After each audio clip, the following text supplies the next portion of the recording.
belt to butt. And we have a Big 12 champion. This is Locked On Big 12.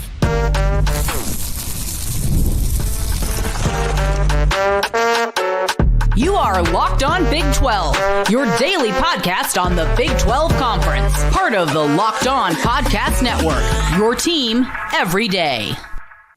Happy Saturday, everybody. Welcome into Locked On Big 12. I'm Drake Toll from America's #1 Big 12 podcast, Locked On Big 12. Thank you for making this show your first listen every single day. We have a champion, the Arizona State Sun Devils, having been ranked 16th in the preseason by the talking heads like me, have now been crowned Big 12 champions with a blowout win over Iowa State. That is where we will start. Then, middle segment, you got to give us a bye. We aren't a second-rate league. The Big 12 will have a bye in the college football playoff over Boise State and over the winner of the ACC championship game, even if it's SMU. Then, at the very end, was the crowd really an issue? Whether it was BYU or Colorado or Utah fans chiming in, is this something the Big 12 needs to fix or work on? Well, if you hit subscribe, I get to keep my job. We'll get there later. Arizona State, Kenny Dillingham, Big 12 champions. Here's how bad this game was. ESPN kept cutting to it. With a minute and a half on the clock, Cam Skattebo was on his phone on the sideline. That is like the definition of swagger. From Skattebo's insane game, which will be the majority of this talk, to the Shadow Realm hit that was put on Rocco Beck. It was a demoralizing defeat for Matt Campbell and company.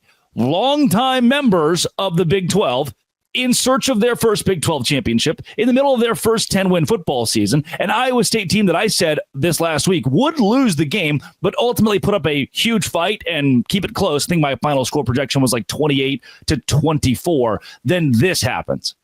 Arizona State's the hottest team in the Big 12 right now, one of the hottest teams in the country, if not the hottest team in the country as we're seeing them play. And I do not think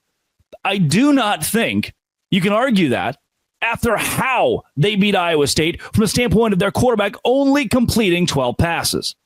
Sam Leavitt put the ball in his hands into someone else's hands via the air successfully only 12 times, yet for 219 yards and 3 touchdowns. A fourth of his passes for touchdowns, 12 for 17. That's all it took. Why? The run game. From Sam Leavitt himself, who had 7 carries, 33 yards and a touchdown, to Cam Skattebo, who is the best running back in the Big 12. I saw this week people like, oh, well, Taj Brooks, he got snubbed. It shouldn't have been Skattebo. It should have been Taj Brooks. Skattebo has like 70 less rushes and still comparable enough yardage, more yards per carry, the same amount of touchdowns. He missed a game this season the same way Taj Brooks did and just proved he may be the most valuable asset on the offense to a team in the Big 12. 16 carries. All it took was 16 carries to rattle off 170 yards, 2 touchdowns. His long for the day was 53. Who are they going to throw the ball? I asked you all week long. Their best wide receiver is out. There's no way they can come back from that. Not in this sort of notice. Hey, we have a guy who's on our bench who's been redshirting that we're just going to throw in there and who's going to be a stud immediately. Whether it was Stovall, whether it was McLean with that 43-yarder, or Cam Skattebo, who had a touchdown reception. This was like Xavier Guillory comes in. You're like, okay, who's Xavier Guillory? This guy seems pretty good. Oh, yeah. Oh, he's a stud. 2 receptions for 2 touchdowns. That's a 100% reception to touchdown rate. Belt to butt. Abu Sama fumbles the ball twice. This was not. I remember coming out and after the game against Kansas State last year, everybody was agreeing Abu Sama is going to be this big threat in the Big 12, one of the best running backs. I mean, he's going to carry Iowa State. They have 2 guys who could be 1,000-yard receivers. They both were, and then Sama is he'll carry the boats. Wasn't the team's leading rusher this season. Dealt with some injury stuff. But the fact that Carson Hansen not only outcarried him, 10 carries for 52 yards, but that Abu Sama's stat line was 8 carries, 27 yards, and 2 fumbles. Where is the guy we were promised?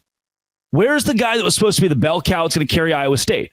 Cyclones only had 127 rushing yards, had to throw the ball 38 times because they were down so badly in this game. 214 yards for Rocco Beck, who after that hit, I mean, at that point, the game's effectively over. This guy's life, like his future wife and children, should be top of mind after he takes a hit where you can be like, okay, was it targeting? Was it not targeting? My thoughts on that, if I'm playing college football and I see, quarterback is about to throw the ball, I'm probably not going to tackle the waist because the guy's about to throw the ball. My hands are up. I'm going up high. Crown of the helmet? No. Was it just a huge hit? Yeah. Are they taking that out of football? Sure. It's consistent with calls that have been made in the past. But again, if I'm like a wide open linebacker, D end who sees quarterback, I'm not, I should tackle his ankles. No, because now he can throw the ball over me, right? But after that hit, just white flag, baby. We're good. We're good. That was it. That was the end of the Big 12 championship game. First play of the fourth quarter, your quarterback takes a monstrous hit, Shadow Realm hit. All right. Shake hands. See ya. 45-10 was the score at that point. This was, and man, there was a point very early when Iowa State scored its first touchdown where I thought, yeah, even at 10-7, I thought, yeah, Iowa State in an offensive game, if this becomes a shootout, they're dynamic enough with two running backs, two guys who are proven, with a quarterback who's good, with two wide receivers that are elite, they could keep up and beat Arizona State's defense in multiple ways. But the second that it did get out of hand, the second Iowa State started turning the ball over, 3 of those with an interception from Rocco Becht next to those 2 fumbles from Abu Sama. After that, there was nothing else to do. There was nothing else to do but give that damn big belt to Cam Scatterbo. I'm going to talk about this later. The Neo thing, it was Nelly last year, Neo this year. Stop doing it. It is only stupid. It's only hurting us. It only looks bad. So did Iowa State today. That's what you get. I hope that every Iowa State fan had to sit there and watch that Neo halftime show. That is what you're subject to after this kind of performance. Third quarter, 21 points for Arizona State. It was 24-10 at halftime. Already, the floodgates were opening, and then smell ya, see ya. Arizona State proves that it will be a force in the college football playoff with a win like this. Coming up, you gotta give them a bye, right? We can't not give them a bye, right? This is Locked On Big 12, part of the Locked On Podcast Network, your team every day. Today's show is brought to you by FanDuel. FanDuel's the number one spot to go when you say, you know what? Cam Scatterbo, over under 123 yards running the football. Over. FanDuel.com. Put $100 on it. Put $10 on it. Put $50 on it. And right now, if you put $5 on anything and that bet hits, you get a free $150 in bonus bets. Yep. All on the FanDuel app. Go to FanDuel.com, download the app. It's on your mobile device. You can do live betting too. If you think, hey, middle of this game, I think my team's going to come back. You're betting on the NFL. FanDuel is the place to do it. Visit FanDuel.com. It is America's number one sportsbook and an official sportsbook partner of the NFL. That is FanDuel. Visit them today. Iowa State, Arizona State. This was not a close game and a blowout that should now elevate the Arizona State Sun Devils to a bye in the college football playoff. We are talking about a Boise State team who is above them, whose resume features their loss to Oregon, which, yeah, you know what? That's it. They did. They played the number one team in the country. They played them close. The same Oregon team that couldn't blow out anybody at that point and was trying to figure out their entire offense and defense. They were just struggling in general. They were winning in the end, thankfully for them. But I don't think that loss, L-word, loss, can be the one area where like, well, shoot, I guess Boise State's better than Arizona State now because they lost competitively.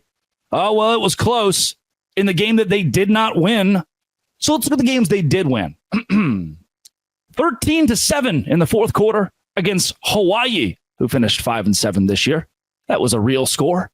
How about the 3-10 Nevada team they played earlier in the season? 3-10 Nevada. The tough 10 losses, right? They were sneaky good. People don't give them enough credit.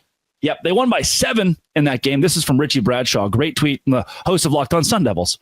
They were down in the second half, 21-14. Boise State, 21-14, to San Jose State. Scary good San Jose State team, by the way. 3-9 Wyoming. They beat 3-9 Wyoming 17-13. Arizona State beat Wyoming 48-7.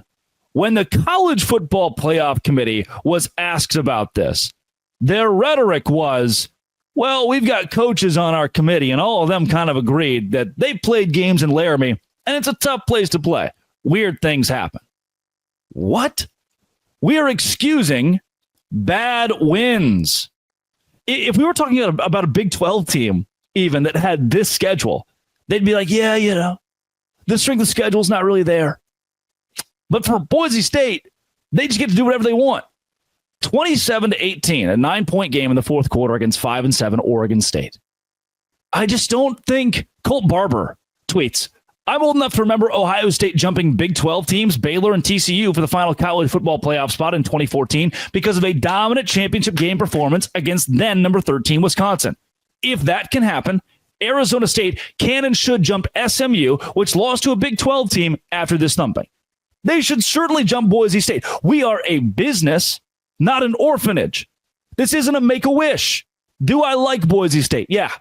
Do I think Boise State deserves to be in the college football playoff? They must be. Do I think that the Genty kid could win the Heisman Trophy? He'll be in New York, no doubt. He'll give them a shot against any team in the playoff. But are they better than Arizona State? We haven't seen the two play. So this is where I always talk about, hypotheticals. Who would win in a game head-to-head between Boise State and, say, Oregon? We saw that.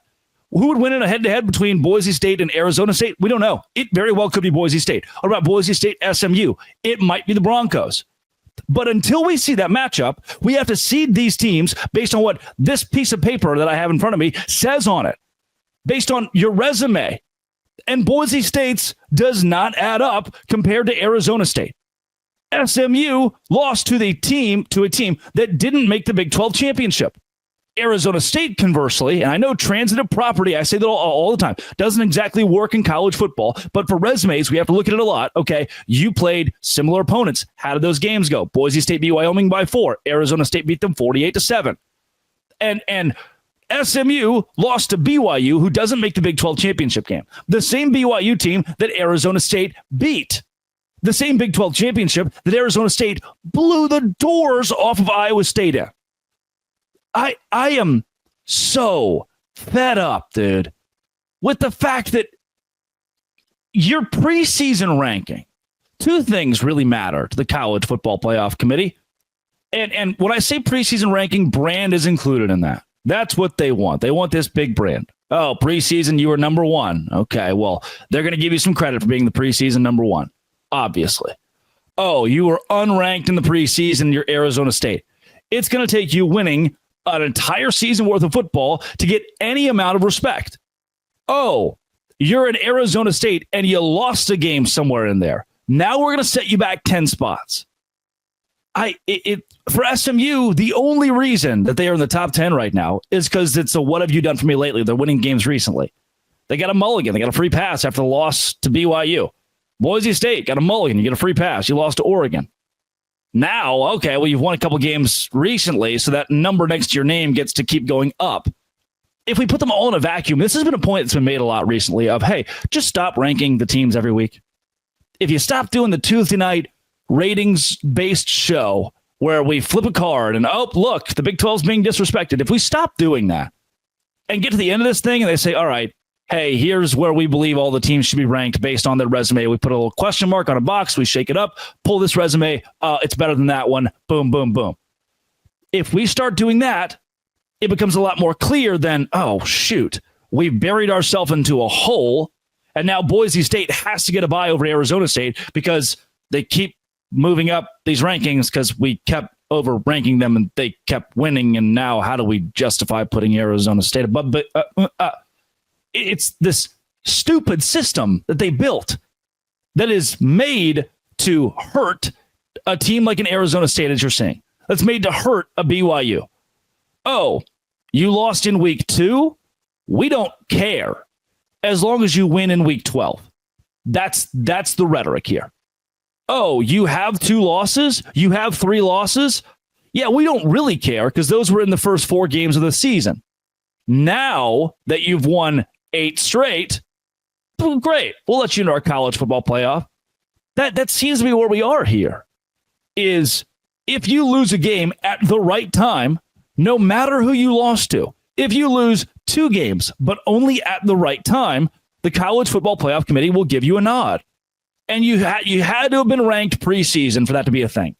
Had Arizona State been the number 24 team in the country preseason, they would be squarely in the top 10 right now. Had BYU been the number 18 team in the country preseason, they would be in the conversation for a college football playoff spot over in Alabama. Why? Oh, because we knew they were going to be good. This is just what was supposed to happen. But when it's a surprise, when we actually play the games and do well, we don't need that. There's not a place for that in college football. There's not a place for playing games and being seated and respected because of it. Oh, that would be silly. Coming up, was this crowd deal a big issue at the Big 12 Championship? Locked On Big 12, part of the Locked On Podcast Network, your team every day. Today's show is brought to you by Game Time. Game Time is where I go because Game Time gets me the cheapest tickets, lowest prices, guaranteed to pretty much anything I want to go to. Hey, Game Time. Don't know if you knew this, but Tyler Childers just announced a new tour. My favorite artist, Tyler Childers. Could you get me some cheap tickets when he goes to Houston? Game Time's like, yeah. Super deal. They put a super deal on that sucker. Curated deals make it easy to find the best prices on great seats. You get the seat view before you buy. Lowest price guaranteed. Event cancellation protection. The all-in pricing feature. You toggle that button and it shows you the all-in pricing. No surprise fees at the end. Take the guesswork out of buying tickets with Game Time picks. Download the Game Time app. Create an account. Use code LOCKEDONCollege for $20 off your first purchase. Terms apply. Again, create an account. Redeem code LOCKEDONCollege for $20 off. Download Game Time today. What time is it? It is Game Time. I see a lot of BYU fans that are upset about the crowd of the Big 12 championship game. I see a lot of TCU fans and Baylor fans. I want to say this first. This is the same conversation. I'll validate you. BYU would have had a bigger crowd. Sure. Colorado would have had a bigger crowd. Sure. TCU, Baylor, a Texas Tech even. Teams that are located in Texas, bigger crowd. Yes. But the second we start playing that game of, oh, we would have packed that stadium out, the Big 12 would have made more money. We become ESPN. We become the SEC. We are begging, okay? We are begging for more money, for more exposure, and not begging to have the best 2 football teams on the field. Is BYU better than Iowa State? I don't know. They didn't play. Is BYU better than Colorado? I don't know. They did not play. Is Arizona State better than BYU? I watched them win 2 weeks ago. Like, if we were to play a game of, hey, who should go to the Big 12 championship based on crowd size? We'll play the Holy War in Arlington as the 13th game of the season every year, and it will rock. But it's not what we do. We have the best 2 teams, the 2 teams that represent the Big 12 in the championship go. And in this situation, because of conference realignment, we have a team from Iowa, from the middle of Iowa, playing a team from Arizona, from the desert. We're talking 140-degree days versus frigid snowstorms converging across the country to Dallas. Easy to fly to, sure. But in the same way, if Arkansas played against Missouri in the SEC championship in Atlanta, guess what? The place would be fairly empty. We see it a lot in the Big Ten championship. You saw it every year in the Pac-12. You look around and go, uh-oh, no one's here. Now, I've been to Big 12 championship games. I didn't go to this one, thanks American Airlines. I've been to Big 12 championship games between Baylor and Oklahoma State. Packed to the gills. Been to the Big 12 championship. We saw TCU and Kansas State. Packed. Why? TCU's in Arlington, effectively. Baylor is an hour and a half down the road, and Oklahoma State is almost closer to Dallas than Baylor is. Those are easy, accessible. Oh, shoot, we're in the Big 12 championship game. Let's go. Whereas this was, there were pictures and videos of BYU fans at the game. of BYU fans who had already bought their tickets a couple weeks ago, who had represented, I guess, the Cougars and the Big 12 on behalf of the university at the Big 12 championship game, expecting the team to be there, and obviously they weren't. Like, that's kind of how this played out, in that no one knew who was going to go to the Big 12 championship. And BYU is far enough away you'd have to fly. Arizona is far enough away you have to fly. Iowa, you're going to have to probably fly, or they bust some students in. And the point is, on short notice, this wasn't, hey, 3 weeks ago you punched your ticket, start planning. This was on short notice. We need everybody to get here stat. And what does that equal? A lot of open seats. There's no way to fix that, though. You go to the ACC championship with Clemson and SMU. They have put tarps. They put tarps in the seats to cover up portions of the stadium because they're expecting the same thing. I would rather see empty seats than wave the white flag and have tarps. The Big 12 is not in a bad spot from like an attendance standpoint. This is just kind of how things go. Can I be honest with you? I think the conference, in its push to be more young, hip, to market itself better, stop having washed artists do a halftime show that is completely unnecessary. I am watching a 20-year-old from Des Moines, Iowa, dressed in a band uniform, trumpet in hand, and she's dancing with Neo, who I forgot existed, as he sings a song that was released 12 years ago at halftime of the Big 12 championship with a mostly empty stadium. Why is the stadium mostly empty at that point? Because it's halftime. It is when I go pee. It is when I get my concessions. It is when I regroup, because it is halftime. That's what the intermission is for. And Neo, dancing with some band kids from Iowa, is not going to keep me in my seat. It's not going to make me buy a ticket to the Big 12 championship. It is a completely unrelated piece to what the Big 12 championship should be. This is not a circus. We don't have to bring in these artists that were cool 15, 20 years ago.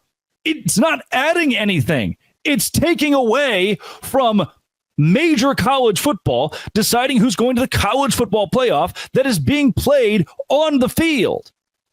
It's like if I was to go to church, okay? I decided that on Sunday, I'm going to go to church. And today is bounce house day at church. What? Yeah, the adults are going to have bounce houses in the sanctuary. And in the middle of the sermon, as the preacher preaches, you get to jump on a bounce house. Cool, right? Like, yeah, if I was 8 beers deep on the beach in Cabo, I would probably go into a bounce house and find it fun. But in the context of I'm at church, why is there a bounce house here? That's not making me want to. I came here for the church thing. Oh, I'm 8 beers deep on the beach in Cabo and there's a Neo concert next door. Yeah, sure. I'll go see Neo and I'll laugh and laugh. This is a real life true story. I was 8 beers deep on the beach in Cabo and Lil Jon was playing at the venue next to our hotel. Me, immediately, I will be there. There's nothing that could keep me. And it was one of the greatest concerts I've ever been to because we laughed and laughed at 52-year-old Lil Jon. Yeah, yeah, yeah. And the club with my homie. That's funny and neat. But at the Big 12 championship, like, sir, this is an airport, you know? Like, what are you doing in the airport putting on a Broadway play? We have come here, all gathered for one purpose, to fly to a destination, not to watch Hamilton. We have come here to watch the Big 12 championship game. There are probably people who are like, yeah, I was going to go to the Big 12 championship, but then I found out that Neo was playing, and I forgot that Neo was alive. And now I'm not going to go because I don't even want to have to deal with that. He had backup dancers. Neo's probably a nice guy, man. Neo, if you're watching, I'm sorry. But I don't think we need to keep doing this anymore. And And I'm not mad at the two fan bases, dude. This is how it is. And these are smaller schools than Georgia. These are smaller schools than Texas. And these are more blue-collar fan bases. Texas is a T-shirt school. There are Texas fans that live down the street from me here in Savannah, Georgia. Why? They didn't go there. They just knew somebody who did, and they grew up outside of Georgetown for 2 years, and so they want to wear the shirt. And they'll go to the Big 12 championship game when Texas is there. You know, or now they're in the SEC. They'll go to Atlanta because Atlanta's close. They're a T-shirt school. They got people everywhere. Iowa State doesn't. They're the opposite of a T-shirt. I bought a hoodie there last week. It was $90. You got to be a fan of that stuff to pay $90 for it. Go to the Walmart in Temple, and they have UT shirts for $9. Makes it pretty easy. I don't think it's a bad display for the Big 12. I don't think it's a bad display for those two fan bases. It's just the way the crowd was on Saturday because, no, but what are you going to do, dog? They're from hundreds of miles away on short. They didn't know they were going to be here until the wee hours of Sunday morning. They found out, oh, we're going to the Big 12 championship game. Cool. Oh, flights are, I looked at flights. Thanks, American Airlines. I was supposed to go. $900. It's not easy to make happen. Don't be mean to them. If you're mean to people about the crowd size, they're only going to want to show up less. Would BYU and Colorado have sold the place out? Yeah, probably. But we can't pick a Big 12 champion based on who would sell the game out. If we did, we'd just be the College Football Playoff Committee. This is what they're going to do. Selection show. I'll do a show about that. Got a real good idea. It's not going to go well for us. Shocking. This has been and always will be Locked On. Thanks for making it your first listen every single day. Dose Grande.